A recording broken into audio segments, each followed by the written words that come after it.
Hello and welcome to another episode of Mama's Gone Wild. I'm Nikki Woods. And I'm Mary Boyce. And today we are going to walk the dangerous line of discussing sex with your ex. And we have Felicia Johnson, who is a marketing and advertising expert and also mother of 2 young children, and Dr. Luana Gladney, who is a motivational speaker and author of a book about motivating children. And she is also the mother of how many? 4. I love it when she says that. 4. I have 4. The mother of, she's like our mothering expert here. So let's talk about this, and we talked a little bit about this off camera, and I'll just share this with you. But obviously, Dr. Gladney has some professional experience that we want to tap into, but we also want to get the personal side of this. So let's start with you, the wild side. The wild side. Yeah. Sex with your ex.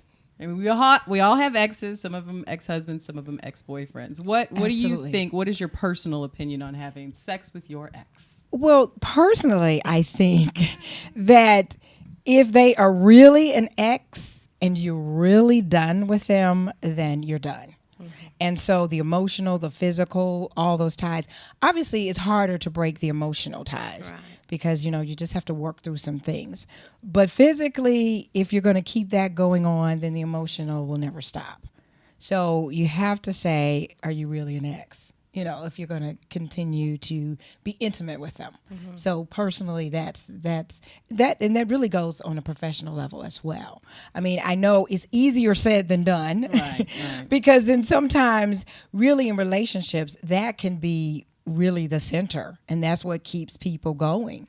And so that's can be what is really harder to break for them. And that was going to be my point. I think a lot of times, especially as women, one way we try to hold on to the relationship is giving them what is easy to give and what they're ready to take, and that's sex. And what they're used to. And what they're used to. And what you're used to. I was going to say, probably the familiarity of it also. Right. Absolutely. Go ahead, Mary. We'll put the disclaimer out for Mary now. She's not speaking from personal experience.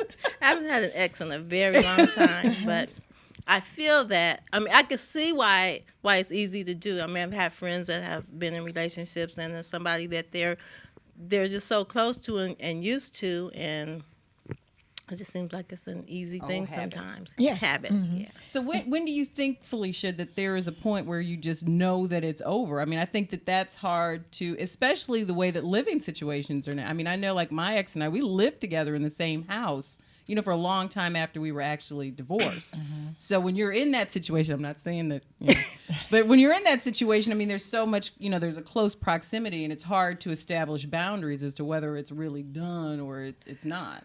Well, for me, I guess the hard part is my divorce is very, very recent. The finality, not even 60 days. Oh, exactly. Wow. So, and it was a long process, and it was something that, I didn't necessarily want to do. So the emotion is still there, but and so for me, in order to break that tie, I know it's no returning back to the dark side or the wild side. It's just moving on, because I don't think that it would be good for us emotionally, particularly, women, we get tied up and so on and so forth. So, and I imagine it's tricky for the children too, because if you are in that kind of relationship, I don't know what message that sends your kids if you're still back. Well, I had a recent experience. experience. My ex-husband lives in Connecticut, where we were, and moving here, and we recently got together to see the children, and it was, for me, it was a lot of emotion involved, because it was like old times. We had very young children, so we were. The children we played, it was like playing family, so I can't even imagine. And we had 2 separate hotel rooms, and that worked. And on one end, I think it was good for the children, but I didn't want to pair up and just in the physical or the real physical, and confuse the children, because it was confusing enough for me. So, and if it were a movie, like in movies, like it's and like you always root for that. Just like a movie. It's like you want like the exes to always get together. Right. Yeah. But it's very messy. It's very messy, especially, and because it's so new for you. You probably haven't experienced this yet, but especially if you're ready to move on into new relationships. My ex and I were really, really good friends. We have a great relationship, and I think that we're really good co-parents. We don't, hang out by ourselves, or we don't do any of that, but I think we work really well together. Yeah. And sometimes that can be confusing to new people. I know it can be confusing to new people that come into the situation, because they're like, kind of like, okay, because they always have that hope. They have that hope. But then but then again, I see how easy it can be. That it's just old hat. You get back in the swing of things. You know what to do, or you know what the expectations are, so on and so forth. As opposed to exactly. But Nikki, when you ask the question, how do you know when you're really done? I think that it gets to a point, and if you do decide, we're going to see if we're done, you can find that out, because on the emotional and physical level, your body doesn't react the same, and neither your mind. So you know what? I don't even feel like that anymore, and you don't either. So then it becomes that, I think that's when you really know that you're done. And or there's you no really know motive. That they're done, because I think that for women it takes us a lot longer to be done in most cases, because you're that men. Emotional, and you may want to try to pull them back in, but when you see what their reaction is, like they treat you like the side piece or like the one night stand, until you go back to your own house. Yes. Then you can see when they're really done, and it might be easier. And then I ask this question because some people will say that. Does this speak to like the low self-esteem of women when they want to keep pulling them back in instead of... I wouldn't say low self-esteem. I would say sometimes it may be, because I've actually thought about it as opposed to acting on it. I think you just want to see if you might still have that power. You see, what strings you can pull.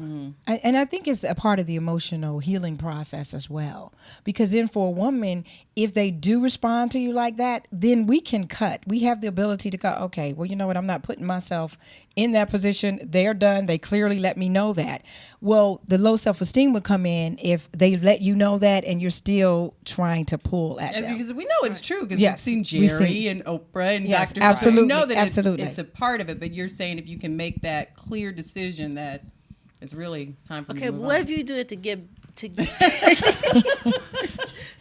I can just come on. What if you do it to get back at, like if there was infidelity or something, and you do it to spite the person that they're with? I know that happens. Oh, absolutely. So you're saying you get back and have sex with your ex because you want to get back at the person that they're with. But see, that becomes a game, and that becomes really dangerous, because then you're putting yourself, and this is what I always say to women. Have you seen Snapped lately? You're putting yourself in a space where emotionally you're not going to be able to manage that, and you can't handle that, because everything gets down to the motive of why you're doing what you're doing. And so if your motive is purely revenge driven and all that, and really doesn't have anything to do with him either, it has to do with this outside person, then of course it just becomes chaos. And I think it's probably more detrimental to you than it is to anybody else. It's more detrimental. So final thoughts, any advice to ladies that might be contemplating this or considering it or being in this situation? Yeah, absolutely. I would say you really have to understand how to manage your emotions. Look at the motive of why you're doing it. But mainly the main thing is understanding yourself and asking yourself the questions. If you want to do this, you have to plan this out. You ask yourself the questions.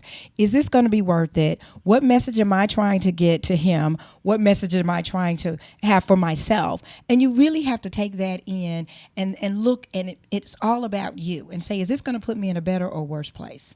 Really I remember when I was like 60 days out, and I would sit there and be like, okay, 5 minutes. I'm going to give myself 5 minutes to think this through and think about what could happen instead of just doing. And I think that's the key, because I think you have to decide where you are with it, if it is final, because for us, I think the procedure is final, but it goes beyond that with the emotion, and where are you with the emotion, and like you said, what's going to happen after the 5 minutes. So you're giving yourself 5 minutes, but then after those 5 minutes of the act, then what's going to happen next? How are you going to feel, and so on and so forth, and how can you move forward if it is indeed final, or if you want to move to the stage where your emotions are done with it. Right.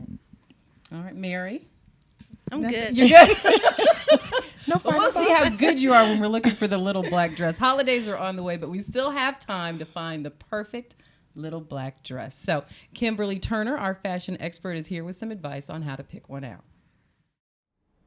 Hi, I'm Kim, and welcome to Fashion Sense.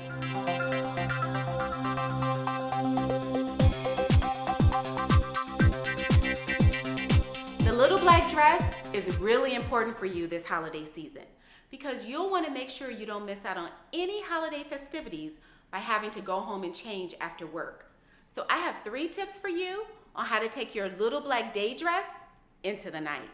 1, make sure you choose the right little black dress, even if you have to pair it with a blazer, because you can wear the blazer to work and then take it off for a great after 5 look. 2, make sure you grab the right accessories for your evening look. 3, don't forget shoes. You won't want to wear those work pumps to your holiday event. Now you're ready to take that day dress into the night. But before you head out for your festivities, make sure you friend me up on Facebook, follow me on Twitter, and leave me a comment on the blog. Makes sense?